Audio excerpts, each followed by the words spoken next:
شکریہ آپ کا۔ آگے بڑھیں اور آپ کو بتائیں کہ چیچاوتنی میں حکومت کی جانب سے گندم کی خریداری کا سلسلہ جاری ہے۔ حکومت نے تحصیل چیچاوتنی کے لیے 90,000 میٹرک ٹن گندم کی خریداری کا ہدف مقرر کیا ہے۔ اسسٹنٹ کمشنر چیچاوتنی مہتاب خان بلوچ کہتے ہیں کہ زیادہ پیداوار کے سبب ہدف قبل از وقت حاصل کر لیا جائے گا۔ اسی حوالے سے مزید جانتے ہیں نمائندہ 92 نیوز سہیل حبیب سے۔ جی سہیل، بتائیے گا۔ جی، حکومت کی جانب سے چیچاوتنی میں گندم کی خریداری کا عمل جاری ہے۔ محکمہ خوراک کے زیر انتظام حکومت کے طے کردہ نرخ 3,900 روپے فی من کے تحت اوپن میرٹ پالیسی کے تحت کسانوں سے گندم کی خریداری کا عمل جاری ہے۔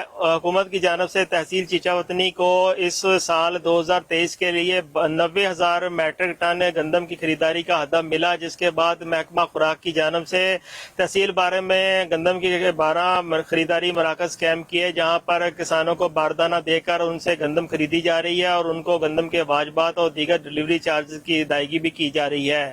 اسسٹنٹ کمشنر چیچاوتنی مہتاب خان بلوچ کے مطابق اس سال ابھی تک وہ اپنا 50% جو خریداری کا عمل ہے وہ مکمل کر چکے ہیں اور 70% سے زائد جو باردانہ ہے اس کا اجرا بھی کر چکے ہیں۔